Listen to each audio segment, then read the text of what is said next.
Today's whole session is focusing around communication.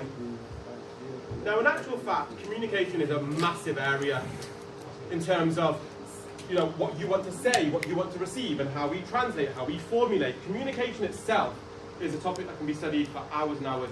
It's a big area in itself. We will be focusing on this, being a reflective communicator. Now, from a well-being perspective, we cannot control the things that people say to us. Right? I cannot control what Uncle G is going to say to me. I cannot control that. Uncle G can say something nice, or he can say something horrible, but I have zero control in what Uncle G can say to me. The only thing I can control is how reflective of a communicator I am. And that is the same for you guys. And that's a real major building block in well-being, to reflect and think, did I communicate that message very well? Right? And all we can do, essentially, is our best. So that's what we're going to be looking at. I'm a massive fan of data, so I'm going to share with you a little bit of data. I won't make it too boring, but I'll share with you a little bit of data. And we want to understand how can communication affect well-being and what maybe some practical changes we can make. I've got one or two small communication exercises that I'd like us to do today. So we'll go through a few of these things. Question number one, because I might not be. Just in case, is anybody in the room a communications expert? Anybody in the room a communications expert? Exactly. No one. So one of our first realizing points is this. We are not communication experts. I'm just going to pick on VG as my default. I might say something to VG and there might be some miscommunication, common word, miscommunication. But we, from a well-being perspective, must hold on to a small space and go, well, I am not an expert. I'm not a communication expert, so there's probably a chance I have miscommunicated. There's probably a chance that main galti ki ya bolan to galti mere possible hoya. So there's probably a chance, and that's what we have to reflect on. And that's what it means by being a reflective communicator. Have you made a mistake? I ask this question all the time, and it always comes up, and the answer is no. Nobody is a communications expert. And that's okay, and we have to acknowledge that. Building block number one. Is that even a word? Is it what, sorry? Is that even a title? Communications expert? Oh, I don't know. I don't know. You might speak to some couples, and one of them will say she's the communications expert, or he's not, or his, or whatever. And Is it man-made? I don't know. I mean, this is the thing. When it comes to communication, this is, to be honest, is it a real word? I mean, they're both two real words. Is it a real job role? Can someone claim to be a communications expert? Don't know. But what's interesting, though, is when we have miscommunication, the person claims to understand exactly what the other person has said, and they are justified in being upset, or they are justified in having low well-being, because, oh, I know exactly what you mean by that, do you? Do you? So, though it may not be a real job role, and in many ways it might be a made-up word, it's definitely not a made-up role, because people take that role on. Okay, maybe with the person next to you or around you, when it comes to what is your default way of communicating thoughts and feelings? I know the question says, what's your main way of communicating? I'm just going to add to that. What is your main way of communicating your thoughts and feelings? Whether they're positive, negative, but the person kind of next to you around, if I give you 30 seconds, I might ask you just to share. What's your main way of communicating your thoughts and feelings? Go, please. I'll chuck out some ideas. Are you a texter? Are you a talker? Do you use your hands? Are you a tone person? When it comes to thoughts and feelings, how are you getting that message out? What's that? Silent treatment. It's interesting that you're very quiet. Yeah. Is this like...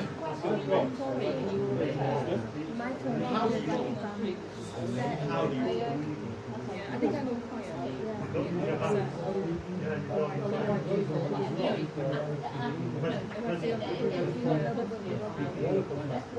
like I feel like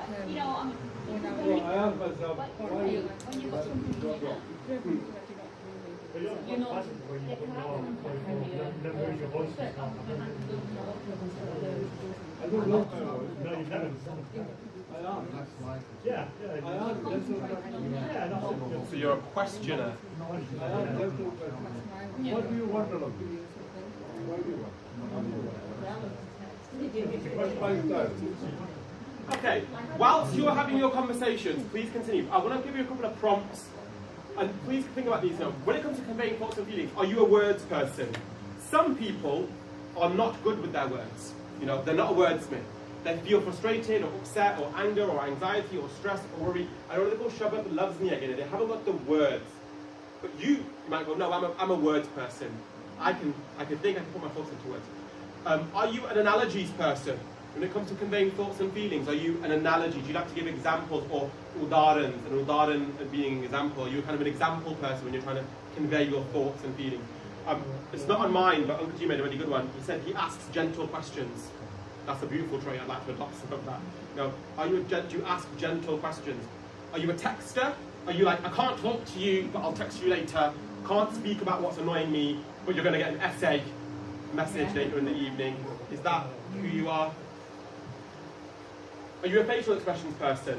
Is this how you communicate? Like, you're angry, I'm not going to speak, but it's on my face. I'm annoyed. This is an interesting one. Do you... Yeah. Oh! What are you going to do? You're just going to have to feel to it, fire out. I think sometimes I'm thinking. It doesn't mean it's not self. No, but we also have to recognize that you do not necessarily have one standing method.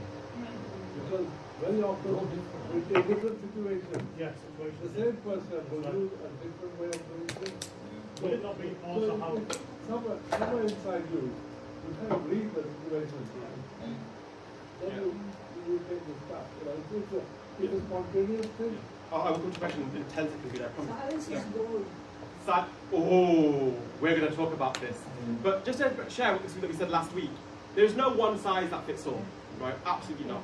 And what we're trying to be is reflective communicators. You might use, I'll just quickly do this. You might use all of these strategies at different times with different people. There's no one size fits all. But what we're trying to identify from today is to be a reflective communicator. When is the best one? Sorry, Vijay, I interrupted you. No, just because it wasn't a question. I think it also depends on who you're speaking to. Yeah. How you got, what other language you're in. You might speak, because you're going to speak to other people, different kind of people in different ways. Yeah.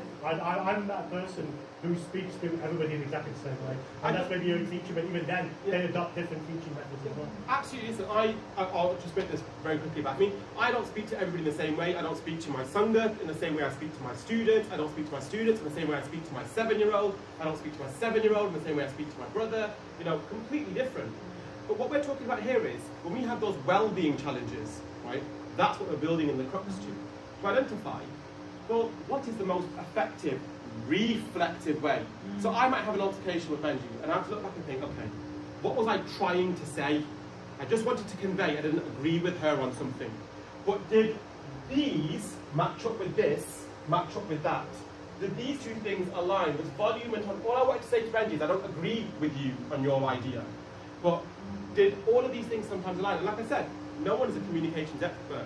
But we'll walk away from this confrontation and we'll be brooding, annoyed, and it will affect our well-being. I'll be annoyed about it, I'll be upset about it for days, weeks. But I cannot control what Benji says to me. I cannot control what Uncle G says to me. All I can do is reflect and go, Benji. Ooh, I can control what Benji says to me? But it takes techniques like silence is actually a tool you use to control the behavior of the other. I think we'll be very careful because we trickle into very quite sensitive territory. When it comes to the idea of... I mean, I've seen it work and I made it work. Yeah. Here's the thing. So silence, for example, before, your being silent is a signal that you're going out there and that person is beginning to contemplate. And then that contemplative process, so you are actually controlling that process, and that person is then going to come with a response. I think what we have to remember is there are different dynamics of how we communicate different messages. For instance, in a problem-solving meeting, or maybe in a professional sense, you might ask a question and then go silent, don't give the other person, to almost force an answer.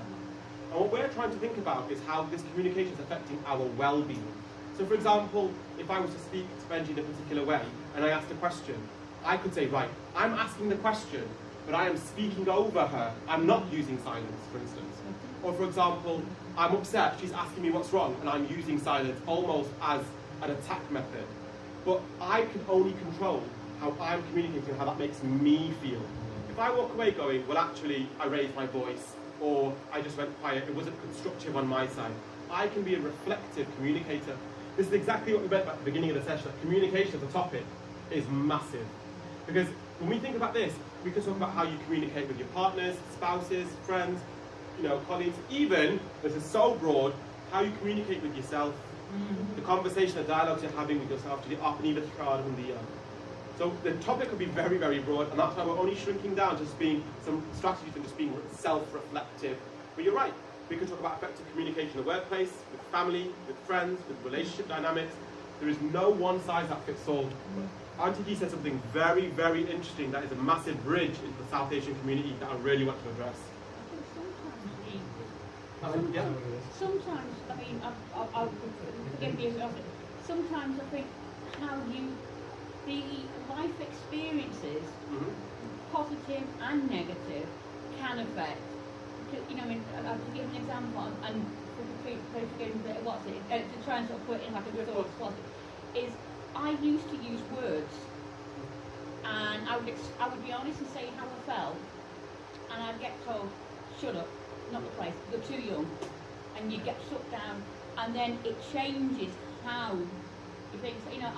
As you get older, yeah, of course. How I communicated when I was younger has changed the older I've got. What you're doing right there is exactly what we're trying to build here, is being a reflective communicator and going, right, I used to, these are the limitations to my communication at the beginning, but how can it grow and change and evolve? I'm not perfect by a long shot. Oh, I know, yeah, I know. Yeah. Even sometimes things like using touch. If you're trying to convey a message, would you use touch, maybe shoulder, hand? Do you use these kinds of things in your communication?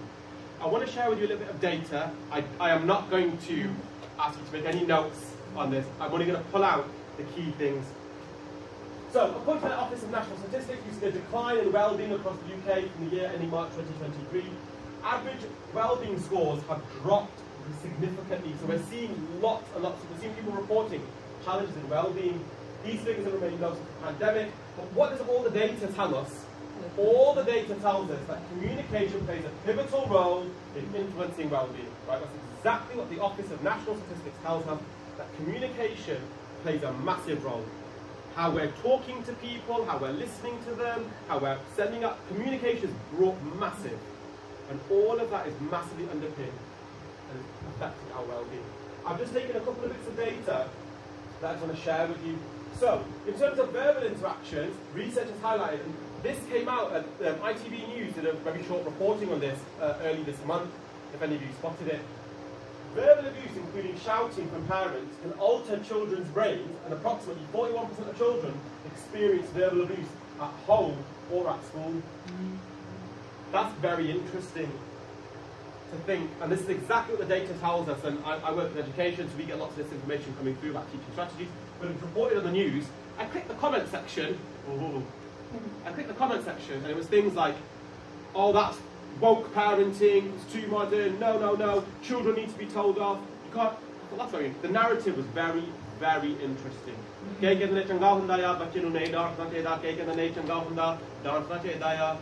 was a huge narrative mix, but the information is interesting. Look, this is the impact it's having here. This was very interesting to me, because when it comes to communication, especially with our young people, Gen Z, so about 18 to 28, so all of you guys, I wish. struggle with attention during in-person conversations. We're talking about communication and our young people having a challenge. Reaching for their phones, a study found every 2 minutes. That was the maximum time it took. Every 2 minutes, people were just tapping, just looking, checking a message, checking their phone and buzz. Every 2 minutes was the average time they checked or touched their phone. How crazy is that, every 2 minutes? This behaviour correlates with deteriorating to low mental health, including anxiety and even disruption in sleep patterns. This links directly to communication. One of my areas also is biopsychology. Poor sleep affects neural function. You've got bad sleep, you can't concentrate, you're not thinking, you can't problem solve. And then telling somebody, you just take the shortcut. If you're tired, I can't convey how I'm feeling. I'm just going to take the shortcut. How are you? I'm alright. What's wrong? Nothing. Too tired. So we see a strong correlation with sleep. Some workplace communication found that 500 HRs in workplaces, decision-making found 70% of employers struggle to maintain a relatively healthy, well-being conversation and communication. They reported difficulties in affecting communication in the workplace. So we see it in young children, we see it in working adults. Employee benefits and literacy, right, an Ofcom study emphasises that good media literacy and supports positive mental health, enabling individuals to access and manage online risks. Right. This is particularly for younger people, and we're sharing if we've got any younger people at home. But having good media literacy means multiple ways to communicate with our young people. So if you're not a texter, but your partner or son or daughter or whatever is, you've got to almost sometimes learn how to speak their language. There was a and I'll only touch upon this very briefly because it's a very sensitive topic, but there was a Netflix series that came out a little while ago called Adolescence. I've not seen it, but About a young boy who had adopted some radical ideologies. A young boy, and he attacked and killed a young girl. And what the parents discovered is that he was communicating with his friends in these WhatsApp groups. They were using emojis which meant different things, and one emoji could mean parallel lots of different things.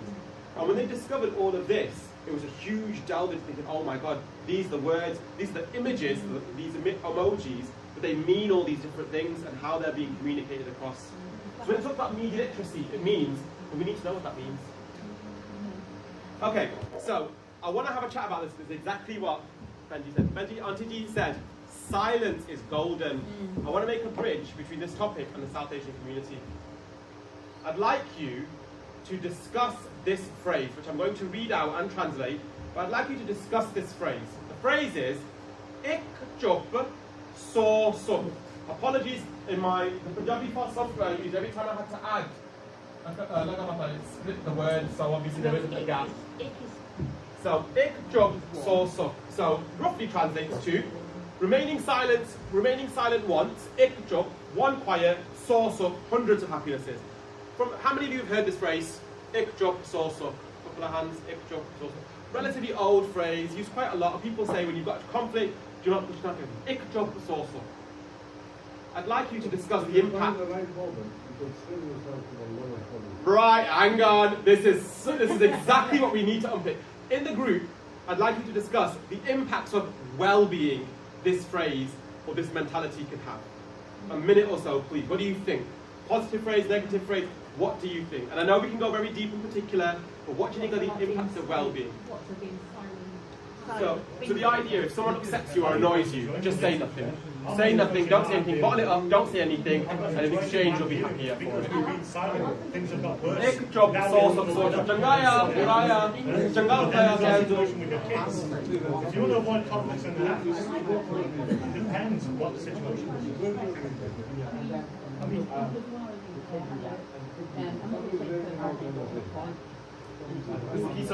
Ik job, source of Changanda.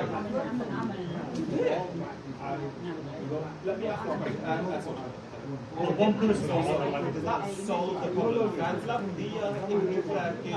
one person.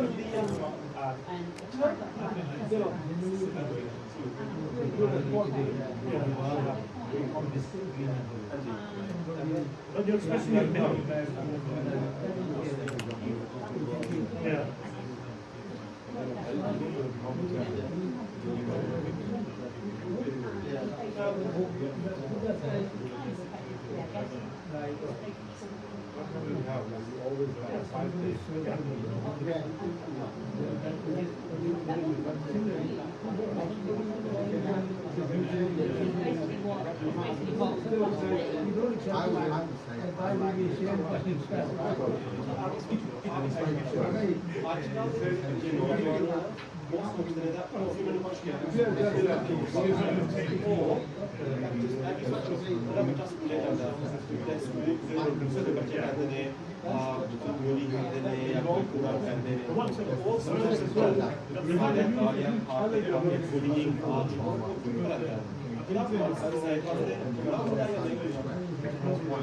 But you're expressing your opinion. Because you say, so that problem has been solved now, has it not been solved? Is it solved now? You're a judge. You're a judge. Right, so you solved the problem, and that's benefited the son. So basically, what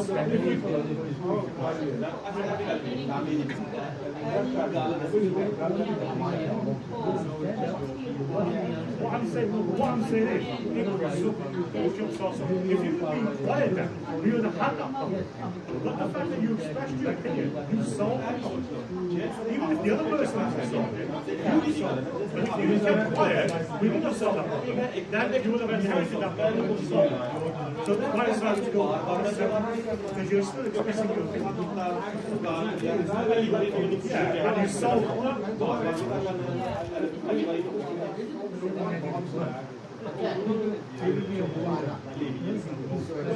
Did you keep testing? Did you just what did you do? Did you just stop? Did you just be quiet now? Did you keep nagging?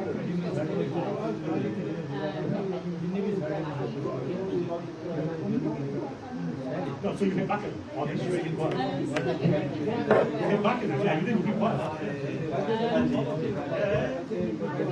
So you've expressed your opinion.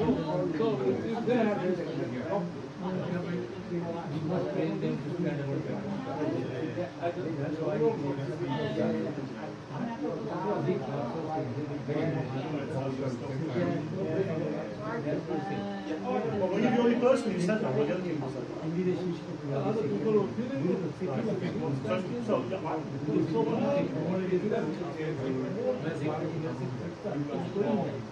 But you raised it. But you raised it.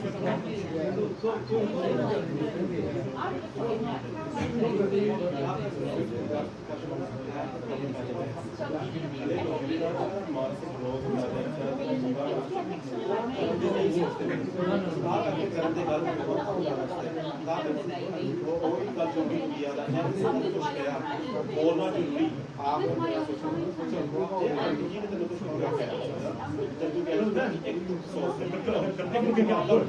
So more and more sons are made, there's no place to sit down. So what you've done is something good. Yeah, but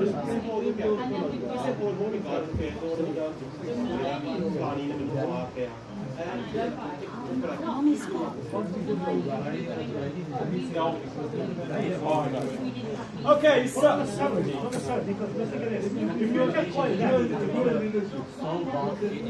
hang on, let me speak now. Stop, keep saying that. So if you get quiet and let this go, then all of a sudden, you've got 1 point there, and then there's another. okay, 3, 2, 1. So I think there was definitely not ick in this room. I think that's definitely fair to say. Now, the takeaway message is this, and we have to make this link to our well-being when it comes to communication. That we often say and we often share that ick that when something happens to you, whether overhearing some conversation, again, we can be very particular. I heard some things around about family disputes and the closer that person is, or if it's something at work, and you're 100% right. But what we have to remember, and we are being reflective communicators, we are reflecting ourselves down. The message is that we shouldn't say anything, we should say stuff, but we should definitely speak. The person we say it to, or how we say it to, that we can choose. I might upset Uncle G, and he might say, I'm not going to confront Gurdit, it's a waste of time. But for him to not ruminate, for Uncle G to not ruminate on that, he might want to share that with somebody else, and that might be the most appropriate thing. What we've got to be very careful of, and we're making this link into the South Asian community, is often we have messages like this, Pushkaina, don't have an argument, leave it. We don't argue at night. There's often Hindi Urdu phrase, Jarat gate, tabat gate. If the night's gone, the next day is gone. Don't let the sun go down on an argument. There are ways around it. Somebody comes up with something completely different. Well, that's the it's a personal style you have. It's a personal style, but we have to remember, and the thing is like, there have been real examples, real life situations, even within institutions. When you go to officers and tell them, look, very simple. I had this issue here about tables that we put out for the elderly people to sit on. One day we came here, suddenly there were only 3 of us. So I went up to the electric and said, what happened? Have you run short of tables? Oh, and what? We used to have 5. We had 5 for the last 20 years. Now suddenly there are only 3 of them. And the executive became very defensive. And I looked at him and I said, this guy made a sad mistake. Instead of engaging and saying, look, I see your point, and we will, I think we should. This, and he was just trying to hide his defense of an audience. Yeah. Because there was an audience going around saying, we must put everybody on the spot. Because, I don't know, for some mysterious reason, some people believe that when you sit on the floor, you get to heaven faster or something. But whatever it is, nobody knows the heaven is anything. But whatever it is, that attitude of responding, suddenly going on the defensive, the very fact that somebody has raised a question and attacking you, you forget that this person is actually talking about an idea, about a situation. So, the big thing to learn is you should never treat a comment as something personal. You should never treat something that's coming your way as something. No, Have you seen my slides? No, it's a question of people should look at what is said. Now, and what he's doing, what he's addressing, rather than. well, what you're talking about there, Uncle G, is intention. The intention of what that person is trying to say. I could come and bring a suggestion to you, right, about tables or chairs or anything, but I'm essentially bringing to you a suggestion. I may not have communicated it very well. I may not have expressed it very well. And that's separating intention from communication. And you're absolutely valid. I want to ask you this question, if you don't mind sharing. So you've had, this conversation with a member. Did you do this? Did you do ikjo? Did you just stay quiet? I just challenged him and I said, how come you hold this kind of view? Because that kind of person. I'm a very aggressive person, I see.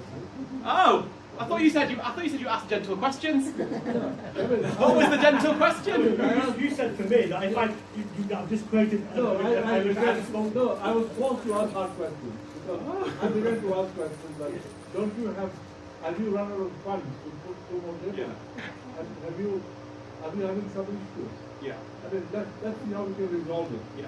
I'm a problem solver. I think that's a good example of this, of not staying quiet. The ultimate takeaway well-being message is this, right? We have a Punjabi South Asian mentality, right? That when something happens, you don't talk about it, right? Scandal hove ya dukh hove, that jidho kuch hunda na kisi nu dassi na. We have this South Asian mentality that when something happens, we don't talk about it. And I've just shown you data that says communication affects our well-being. There's a direct link between communication and well-being. So, we should talk about it. Okay. We just put somewhere where we can come from. That's a prime example where we have to do. Oh, sorry, yeah, the brother up at Chiltern Road was a very powerful talk about grooming in the Punjabi community and talking about this conversation. Very, very powerful. Now, again, I just put this here, the person you might share with, that's different. Benji could upset me if we really wound up and I might turn to Bayaji and say, I'm really annoyed about this. I don't want to talk to Benji about it, but I want to talk about this and just get it all out there. What I have to say is not for her ears. But out of ego or hunkar or whatever, I don't want to make this too religious, but out of any of those things, I might go, right, she's upset me, so I must then reply back with my communication to equally upset this person. That's not about being a reflective communicator, because what am I doing in those moments? I'm not actually reflecting on what it is I want to say. My agenda is to upset that person. As a South Asian community, we need to move away from these kinds of statements. We should hopefully, be developing positive relationships with family members, partners, whoever, even a professional in your life if you have therapy or any kind of well-being support. We should be sharing and speaking about the challenges that we experience. And we have to be very mindful. Passing on messages like this, can actually, depending on the situation of course, can be quite toxic. If you know someone who's in a controlling or an abusive relationship, or if you know someone who's going through a challenging time, but telling them just to be quiet, stay quiet once, that person's thinking, okay, I'll stay quiet, and somewhere down the line, this sorsuk is going to appear. And then Nehunda and Nehmilda, what have they done? They've just stayed quiet, and the dam of emotions has already built up. It doesn't really matter about the source up now because it's Hazard Duck Milligan. I don't know. Go on, Uncle G. I like your challenge. I really like your challenge. I dare not give you the example because we can't really on the relationship. You have a situation where someone does something, and the moment if you go to bring it out, it becomes conflict, it becomes reputational issues. And if you do that, the amount of tension that you create can be very big. Right. And so you find that you have to make a kind of a considered judgment to say, I will keep it quiet, and I'll let it ride. Yeah. And in that process, hopefully, and it actually begins to happen, that party begins to feel the guilt feeling of what they have done wrong. And then you suddenly see them actually begin to the signals out. Right. So basically, your silence is actually a tool you are using to actually help them reflect in their own What we have to be very careful, I'm going to come to Vijay's question now. What we have to be very careful is this. When we use silence, we are expecting or assuming the other person has the skills to problem solve and work their way. We are assuming. If I was to be silent, with yourself, for example, I'll just pick on you, for example, I have to assume or have some faith that if I'm quiet, Uncle G will use the time and silence to navigate and work through the conflict. Some people will use that silence and it's aggravating. Silence can also be hostility and it can be a sign of control and coercion. You have to assume that the world we are living in is intelligent. Just very quick English, this is... And people are interconnected. Yeah. There are other forces working, other connections working. And so, your silence is actually a weapon because they are panicking that you might spill the beans. I think we're talking about something very particular here. So when that begins to happen, they are forced to act. Yeah. I think...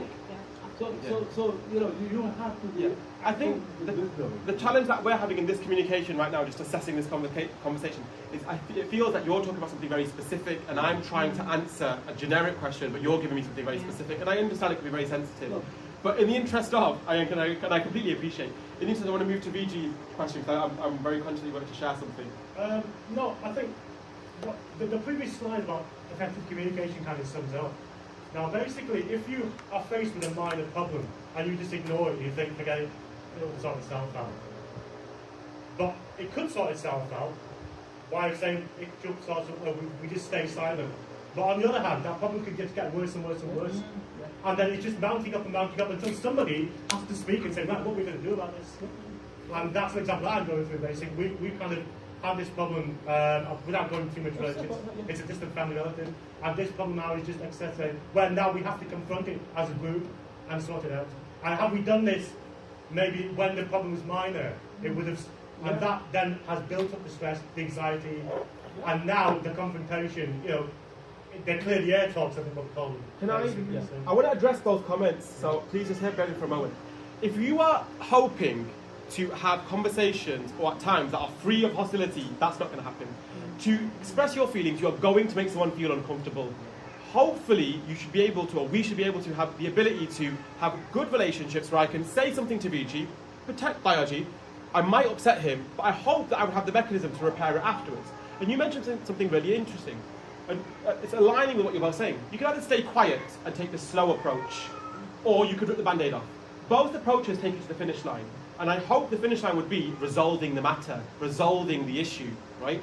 You can either go, right, I'm just going to rip the band-aid off, I'm going to pick up Vijay and say, you said this and I'm very annoyed and we're going to address this, however long it takes. Or I could take Uncle D's approach and go quiet, stay silent, ignore Vijay's messages in the hope that he navigates and works through.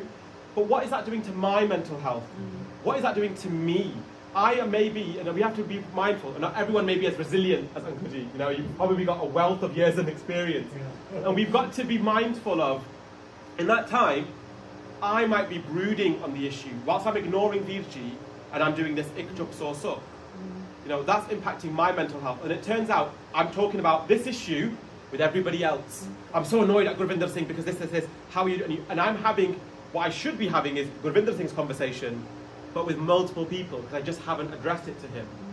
And we have to be very mindful, and I know exactly what you're saying, because, again, this is such a broad topic, and we can talk about particulars if everybody in the room knew about those particulars.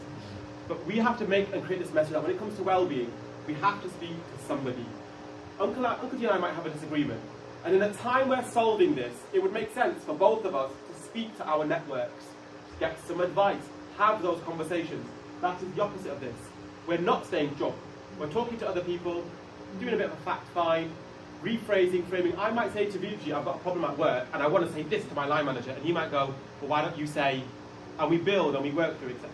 Or, situations where we might find ourselves in, very common, I can definitely relate to a situation that you're talking about, Vijay, where something small comes up, and you don't say anything, we take this ikchup source up, very common default position of many Punjabi families. Kush hoya, Flana said something to this person, that was very common. Anji. One thing I will say, and I don't think anyone's mentioned this, is perhaps if somebody comes to you for advice or is bad-mouthing somebody else, then you don't want to get in.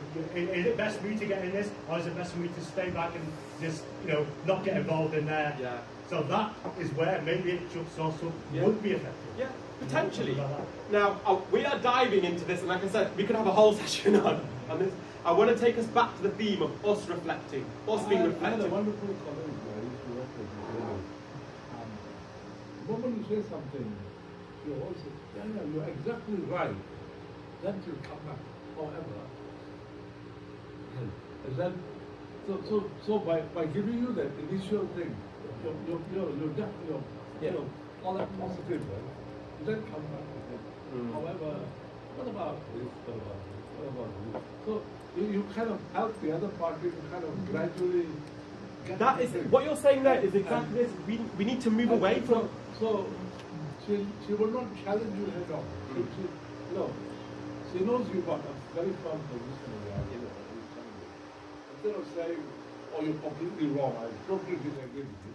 You say, you're absolutely right. Perfect. However, what about this? I get that. And that collection of words and is a powerful weapon. What I'm interesting, I want to just point out in the theme of the room is this. I put this phrase on the board, ikchup so suk, and majority of the people have taken the default position on hostile conversation. That's the default position of it. Most of the examples in the room is, okay, being quite in a hostile conversation. But the session is about being a reflective communicator. So I want to link these two questions together, and I want you to put yourself as a priority. How good of approach is this for your well-being to stay quiet if someone upsets you? We're going to take one thing away. Forget confronting them, forget the hostility, forget all the next bits. I just want to address this bit. Is ikchup so suk an approach that is good for your well-being when you're low and down? No. Uncle G. Okay. I feel very peaceful because over the last few weeks I've kept very quiet for a minute. Have you? Okay, what we'll do. I cannot describe it. That's fine. Because it will ruffle feathers.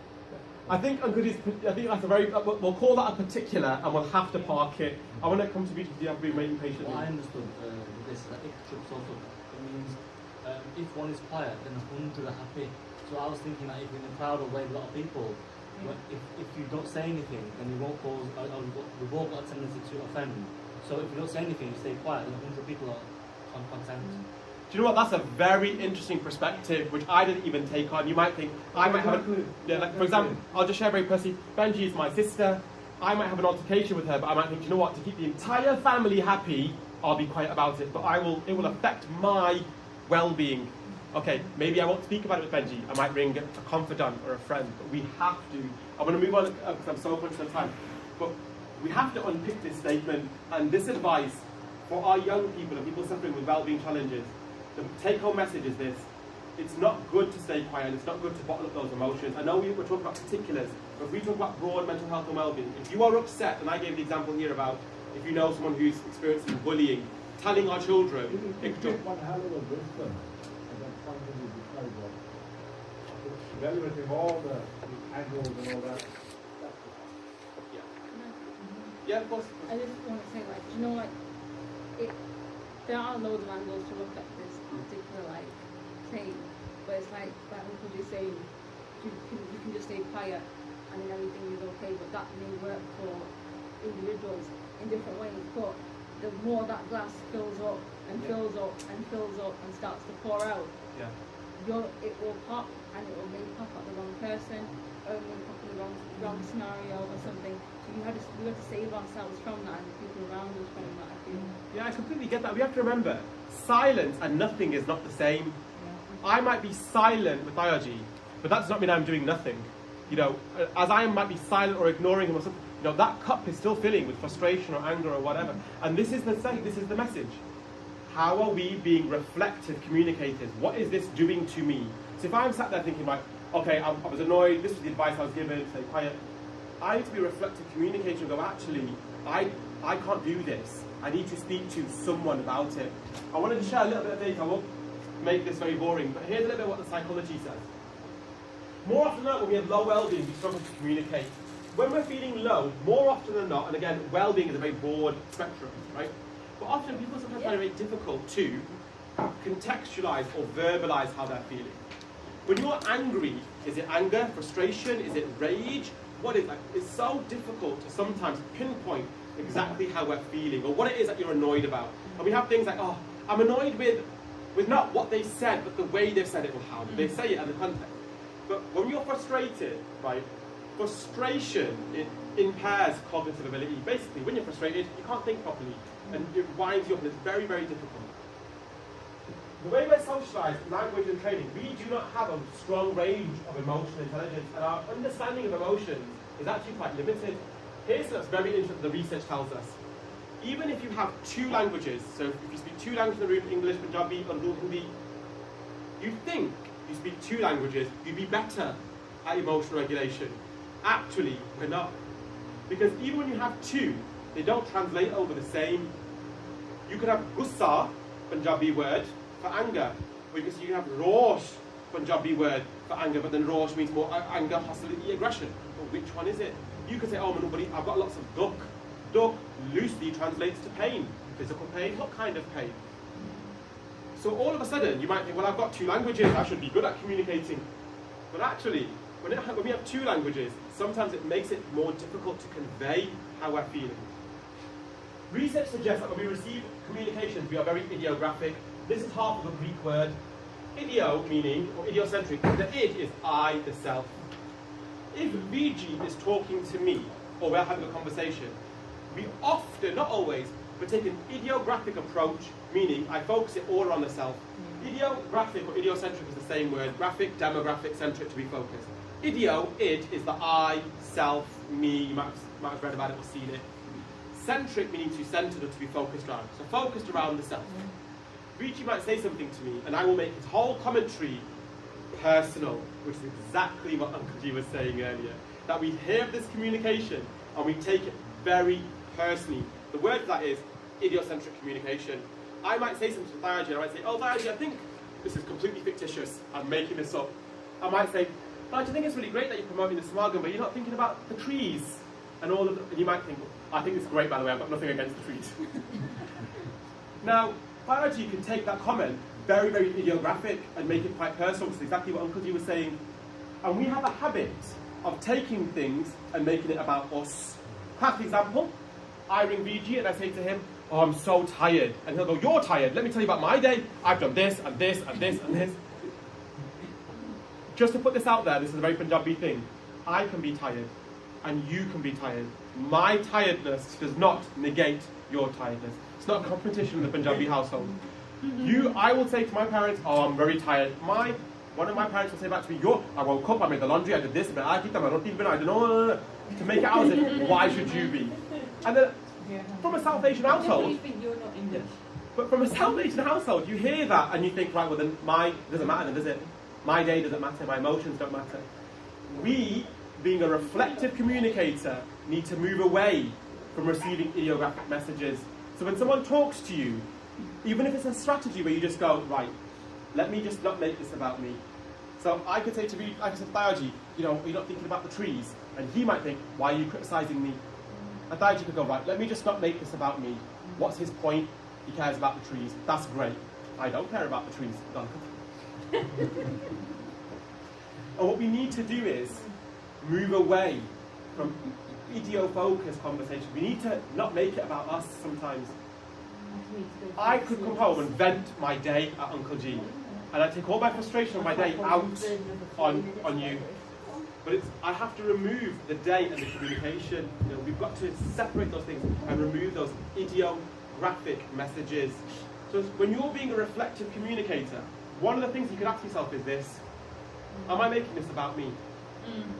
This person is having an argument with me or saying something, and just go, right, am I making it about me? Was it about an issue, like you spoke about the tables and chairs, you know? Let's not make it about a personal affiliation. Your message was, we need more table and chairs. Is there a physical barrier? Do we need money or something? But the receiving person could go, oh, he's criticising me. This is a personal attack or whatever. That is all idiocentric conversation. We are making it about the I, the self, and that's not reflective in any way. Quick question, again, we're talking about what this means to us not being too ideographic. We'll do it because I've planned it, but we won't spend too much time on it. I've got a couple of images here. Discuss, what do you think the images are communicating? We won't spend too long on it because we have run over, but what do you think they're communicating? I'm going to come round with the next activity sheet that I'd like us to do. So, can you have, with the little person next to you, what do you think that means? I'm just going to come round with this. Okay, you get this one, but keep it face down. And you get this one, but keep it face down.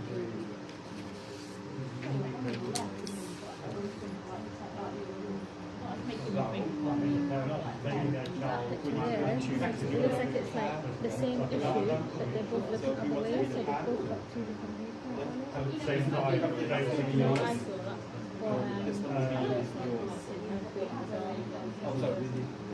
Oh, they're two together. This one would be separate, different. I mean, come to the name of that because that's the image. Yeah, me and Hannah.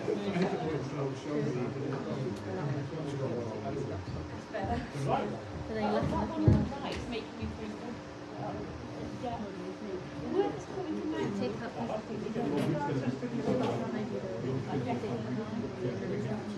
Yeah. not too much. Saying to you, you're really nice, and then I'm not, you know what I mean. That's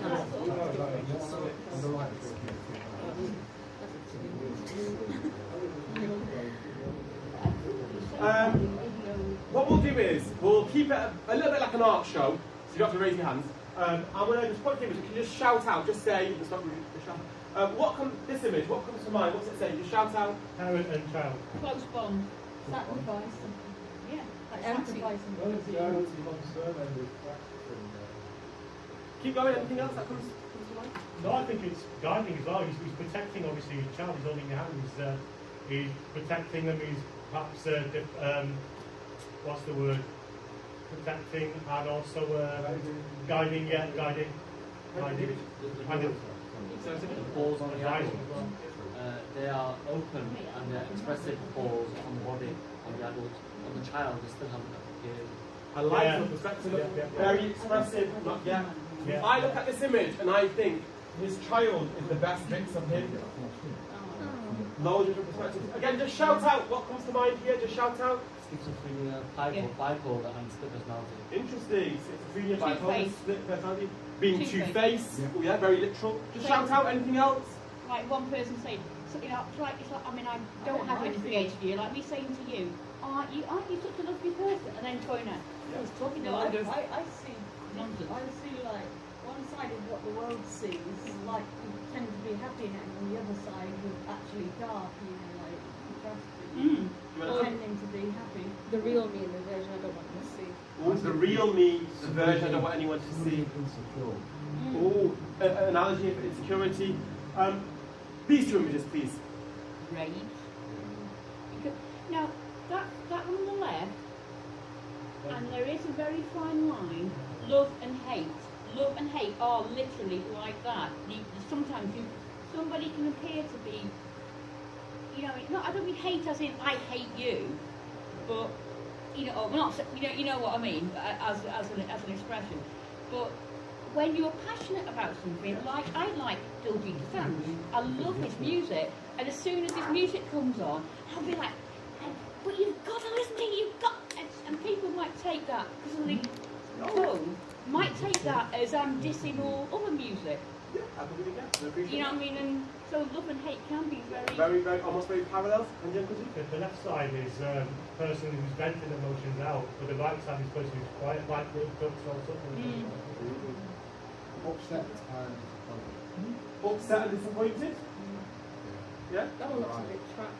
She looks a bit trapped. Have you seen the film? It's a very good film. It's like somebody Distress. This is distress. This is anger. Why can't she be angry? Is that somebody that says I'm sad to you?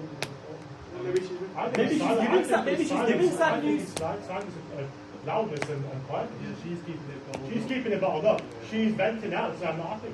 And she's being quiet and keeping it up, not saying anything. That's what I think. Maybe I've chosen obscure images on purpose. It's all about the conversation. It's very, very important. To what's it? But on that one on the And right, there are lots of hearts there, you know. And somebody's singing aggressively some kind of love song. the one on the right, I don't know if this is what it's because of my past. Maybe I'm maybe I've been a bit too deep here, but I'm seeing somebody that's maybe in a coercive relationship and just wanting to say, well, Maybe. So maybe some traps there. What's interesting is this one, angry but hearts coming out. Sometimes it's hard to tell the truth. You know, sometimes you might tell someone something they need to, and it's love that comes out, but it just doesn't sound like love. or as Hannah said, what was it you said, Hannah? Anxiety. Anxiety Somebody can be anger. So we could sit here and have an expressive art class all day. What's very interesting though is this, and we're talking about communication being reflective. None of you had the same answers. Yeah. That's the takeaway message.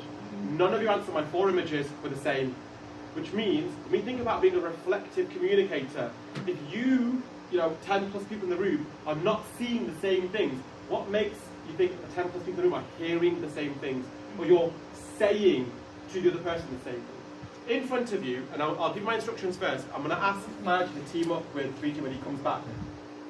In front of you, you'll have one of 2 scenarios. Your scenarios are different, so don't show the other person. This is what I'd like you to do. So,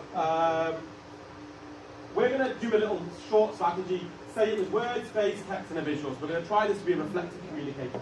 So, you'll be given 2 scenarios. I'd like you to spend a couple of seconds just to read your scenario through.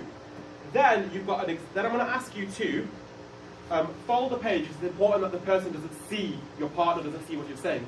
And I'm going to ask you to respond to the prompts. So, you'll read out your scenario, and then I'd like you to draw, in the space below, your emotions and thoughts about that scenario. And your partner's going to guess what those emotions are trying to get at, and let's see how well you convey that scenario. You'll then have an opportunity to express it on your face if you're a bit of an actor in the room. And then I'm going to come round with a text message speech bubble, and I'm going to see how well are you at putting your emotions into words. But we'll... Can we double up and go through as communication? Yeah. Oh, of course. Yeah, you can double up. That's not a problem. Don't tell them your scenario, because then you'll guess the answer to the question. So you can maybe work together if you want. Or if you're comfortable working as a 3 or something. Yeah, that's what we're saying. Because then yeah, that's fine. So if I give you a couple